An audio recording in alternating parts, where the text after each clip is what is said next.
मेरे प्यारे प्यारे व्यूवर्स को मेरा प्यार भरा अस्सलाम वालेकुम वरहमतुल्लाहि वबरकातुहू। अल्लाह ताला आपको खुश रखे, आबाद रखे, जहाँ भी रहे हैप्पी रहे, अच्छा खाएं, अच्छा पकाएं, क्योंकि तंदुरुस्ती हज़ार नेमत है। आज हम कुकिंग विद नाज के किचन में जो डिश बना रहे हैं वह पख्तून कल्चर की एक डिश है जिसका नाम है काबली बीफ पुलाव। जिस तरह दूसरी डिशें दम पुख्त है और नमकीन टिक्का है, इनमें मसाले बहुत कम जाते हैं, इसी तरीके से काबली पुलाव में भी बहुत कम स्पाइसेस जाते हैं। ये मेरे पास 2.5 किलो गोश्त था जो बड़े बड़े पीस थे। ये पुलाव हड्डी वाले गोश्त के साथ भी बनता है और बगैर हड्डी वाले के भी, और मेरे पास बगैर हड्डी के था। और इसमें मुख्तसर स्पाइसेस जाते हैं, जिसमें अभी यखनी में डालने के लिए मेरे पास 2 टेबलस्पून सफ़ेद ज़ीरा है और 2 बड़ी इलायची है। और इसके अलावा हम 2.5 चम्मच नमक के इसमें ऐड करेंगे। बस इतने ही स्पाइसेस इसमें जाएंगे, क्योंकि जो पख्तून की काबली पुलाव है इसमें ज़्यादा जो फ्लेवर होता है वो गोश्त का होता है। अगर हम दूसरे मसाले जैसे जायफल, जावित्री, दालचीनी वगैरह डालेंगे तो गोश्त का फ्लेवर ख़त्म हो जाएगा, इसलिए हमने इसमें 3 स्पाइसेस सिर्फ डाले हैं। 2.5 किलो गोश्त, 2.5 चम्मच नमक, 2 टेबलस्पून ज़ीरा और 2 बड़ी इलायची। और इसके बाद ये मैंने 10 गिलास पानी इस गोश्त में ऐड किया है और हमने प्रेशर कुकर को तकरीबन 25 मिनट तक चलाना है। अगर हम देगचे में रखते तो उसमें पानी भी ज़्यादा जाता और 2-4 घंटे लगते, इसलिए हमें 25 मिनट बेहतर है कि हम प्रेशर कुकर में ही गोश्त को नरम कर लें। तो 25 मिनट के बाद बिस्मिल्लाहिर्रहमानिर्रहीम, माशाल्लाह सुभान अल्लाह, ये देखें गोश्त बिल्कुल टेंडर हो चुका है। और यखनी भी हमारे पास इसलिए ज़्यादा है क्योंकि गोश्त भी अपना पानी छोड़ता है और हमने भी इसमें पानी ज़्यादा डाला था। और ये गोश्त बिल्कुल इतना ही नरम होना चाहिए, ना कि हम हाथ लगाएं और ये बिखर जाए। गोश्त 90% डन है। अब हम गोश्त को अलहदा कर लेंगे और स्टॉक अलहदा कर लेंगे। काबली पुलाव में गोश्त की मिकदार ज़्यादा होती है और इसी का फ्लेवर हमें चावलों में आना चाहिए। बिस्मिल्लाहिर्रहमानिर्रहीम, हमने एक देगचे में 500 ग्राम घी डाला, उसको थोड़ा सा मेल्ट किया। और ये मेरे पास 2 प्याज थे बड़े, इनको मैंने स्लाइसेस में कट किया हुआ था। अब ये हमने इस घी में ब्राउन करनी है, बहुत ज़्यादा ब्राउन नहीं करना, लाइट ब्राउन करना है। और ये काबली पुलाव हमेशा घी में पकता है। अब हम इसमें टमाटर का पेस्ट ऐड करेंगे। अक्सर लोग काबली पुलाव में टमाटर नहीं ऐड करते हैं, लेकिन जो नमकीन मंडी में काबली पुलाव तैयार किया जाता है उसमें टमाटर का फ्लेवर होता है और इसमें टमाटर डाले जाते हैं। आपने देखा। अब हमने इसको अच्छे तरीके से पकाना है, मुकम्मल पेस्ट कर देना है। अब जो यखनी से निकाला था गोश्त वो सारा हम इसमें ऐड कर देंगे, क्योंकि हमने इसको भी फ्राई करना है। ये सिर्फ यखनी में कुक हुआ था, ये घी में फ्राई नहीं हुआ था। घी में फ्राई होने से गोश्त का फ्लेवर ज़्यादा इंक्रीज़ हो जाएगा। आपने देखा हमने प्याज को ब्राउन करते हुए बिल्कुल भी कोई स्पाइसेस नहीं डाले। यही काबली पुलाव की खसूसियत है। जो भी पख्तूनख्वा की डिश होती है उसमें ज़्यादा से ज़्यादा गोश्त का फ्लेवर होता है, स्पाइसेस बहुत कम होते हैं, 1 या 2 स्पाइसेस ही होते हैं, ताकि जो भी डिश वो पकाएं उसमें गोश्त का फ्लेवर हो। और अब हमने इसमें यखनी ऐड की है 2.5 बोल, इसीलिए हमने प्रेशर कुकर में ज़्यादा पानी डाला था ताकि स्टॉक ज़्यादा बने और हमें इस पुलाव में पानी नहीं डालना पड़े, क्योंकि इस पुलाव में पानी नहीं डलता है। इस पुलाव में गोश्त की यखनी का ही इस्तेमाल किया जाता है। दूसरी जानिब 200 ग्राम अखरोट लिए हैं और 200 ग्राम ही मैंने बादाम लिए हैं। जो इसमें मेवे का इस्तेमाल होता है, लेकिन मेरे पास मेवा मौजूद नहीं था, इसलिए मैंने मेवे की जगह अखरोट का इस्तेमाल किया। और बादाम को हम कढ़ाई में थोड़ा सा घी डालकर उसमें फ्राई करेंगे। थोड़ी देर इसके लिए इसको सोते करेंगे और थोड़ा सा इसका कलर चेंज होने के बाद हमने इसमें जो गाजरें क्रश करके रखी हुई हैं वो थोड़ी थोड़ी करके इसमें ऐड कर देनी है। इनको भी हमने थोड़ा सा सोते करना है।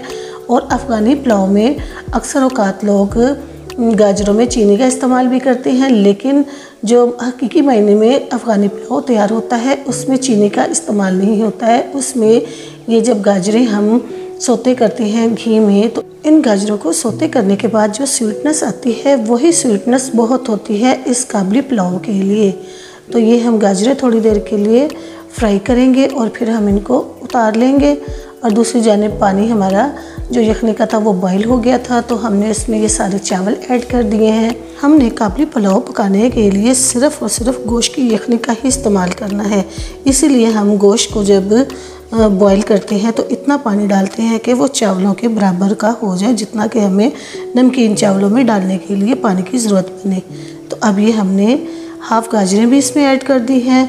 मेरे पास 1 kg गाजरें थी, उसमें से हाफ़ गाजर मैंने इसमें ऐड कर दी हैं और ये भी फ्राई की हुई हैं। जो सारी गाजरें मैंने फ्राई की हैं उसमें से हाफ़ गाजरें मैंने इस चावलों में ऐड कर दी हैं।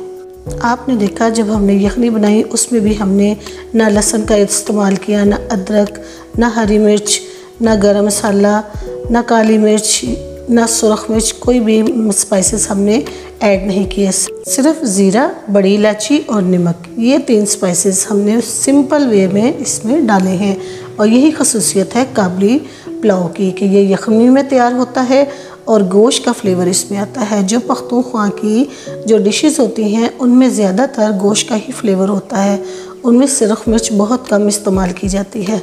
जब हमने प्रेशर कुकर में गोश्त को रखा तो हमने सीटी चलने तक फ्लेम को फुल रखा था, फिर उसके बाद हमने मीडियम टू हाई के दरमियान में फ्लेम को रखा था और फिर 25 मिनट के बाद हमने प्रेशर कुकर को खोला तो गोश्त बिल्कुल डन था। फिर उसके बाद हमने प्याज को फ्राई किया, उसको लाइट ब्राउन किया। उसके लिए हमने मीडियम आंच रखी क्योंकि फुल फ्लेम करने से प्याज जल सकता है। और फिर टमाटर डाले, मसाला भुनने तक हमने मीडियम आंच रखा और जब गोश्त भी हमने फ्राई किया तब भी हमने मीडियम आंच में ही गोश्त को फ्राई किया था। और जब गोश्त में यखनी डाल दी तो हमने फुल फ्लेम पे देगचे को रख दिया ढक के। और फिर जब यखनी उबलने लगी तो हमने उसमें चावल डाल लिए और उनको हमने पकाना शुरू किया। पानी थोड़ा सा खुश्क होने तक हमने फ्लेम को फुल रखा। फिर जब पानी थोड़ा सा खुश्क हो गया तो हमने आंच को मीडियम कर दिया। और वैसे तो काबली पुलाव में मेवा डलता है, लेकिन मेवे की लुक देने के लिए हमने अखरोट का इस्तेमाल किया क्योंकि काबली पुलाव में मेवा भी ब्राउन कलर का होता है, तो हमने इसीलिए अखरोट का इस्तेमाल किया। और हमने बादाम को थोड़ा सा सोते किया, ब्राउन नहीं किया। और फिर हमने घी में गाजरें डाल दी जो हमने कद्दूकस की हुई थी और वो 1 kg थी। और फिर उसके बाद जब हमने चावलों को यखनी में ऐड किया था तो हमने हाफ़ गाजरें उसमें ऐड कर दी थी ताकि जो गाजरों की स्वीटनेस है वो भी चावलों में मिक्स हो जाए और यखनी का फ्लेवर भी चावलों में आ जाए और गोश्त का फ्लेवर भी, हर चीज़ का फ्लेवर आना चाहिए, चाहे वो 2 स्पाइसेस हो या भर के स्पाइसेस हो, हर स्पाइस का फ्लेवर हमारे खाने में आना चाहिए जब हम उसको खाएं। अब जो हमारे चावल हैं उनमें से यखनी बिल्कुल खुश्क हो चुकी है, इस हद तक के बस हमने इनको दम लगाना है। तो हमने दम लगाने से पहले थोड़ा सा चावलों को हिला लिया है। और दम लगाने से पहले हमने एक काम करना है कि जो हमने गाजरें फ्राई की थी वो हमने टॉपिंग पे सजा देनी है। और इसके साथ साथ हमने जो ड्राई फ्रूट्स भी रखे थे वो भी हमने इसी में डाल देने हैं।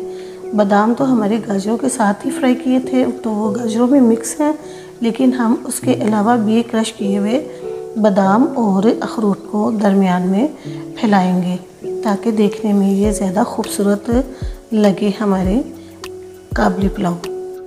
अब ये थोड़े से नट्स मैं इसमें डाल दूँगी, कुछ अखरोट गार्निशिंग के लिए रख लूँगी और कुछ बादाम भी गार्निशिंग के लिए रख लूँगी और बाकी मैंने दम में डाल दिए हैं। और दम लगाने के लिए हमने इसके ऊपर रुमाल लगाकर, दस्तरखान लगाकर फिर हमने इसके ऊपर कवर करना है और इसको बिल्कुल लाइट फ्लेम पे हमने 40 मिनट तक का दम देना है। आम चावलों की तरह 20 मिनट का दम नहीं देना है, बल्कि आम चावलों से भी कम फ्लेम, जितना फ्लेम हम आम चावलों पे देते हैं उससे भी कम हमने इसका फ्लेम रखना है। और ये देखिए बिस्मिल्लाहिर्रहमानिर्रहीम, माशाल्लाह सुभान अल्लाह, मोतियों की तरह बिखरते हुए चावल तैयार हुए हैं।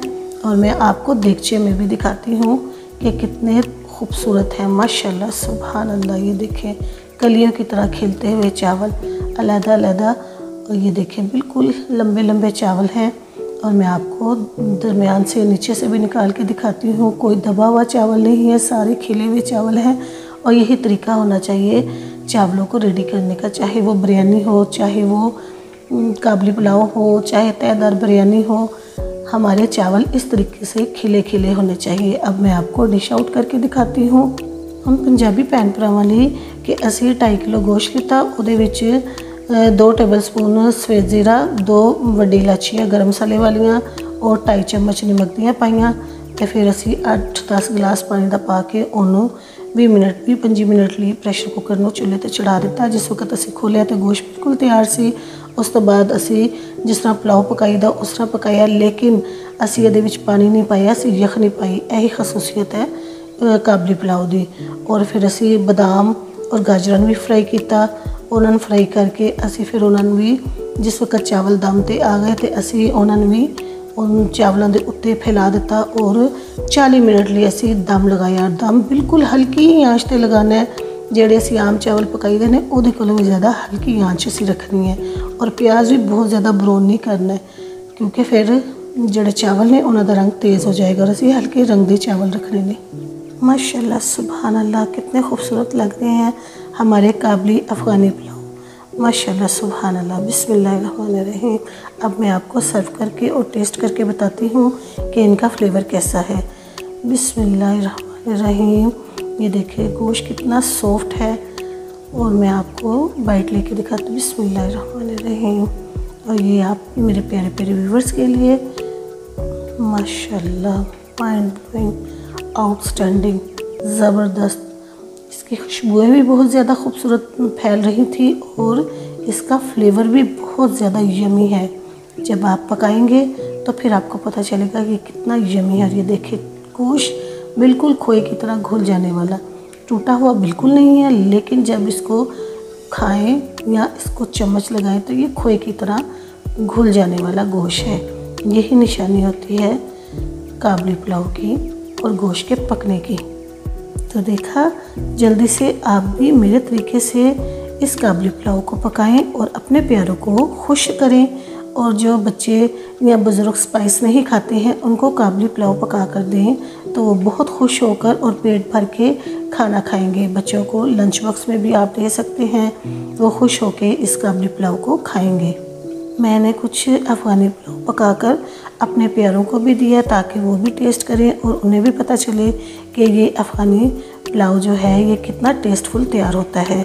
चाहे इसमें स्पाइस कम है लेकिन इसमें टेस्ट फ्लेवर बहुत ज़्यादा है।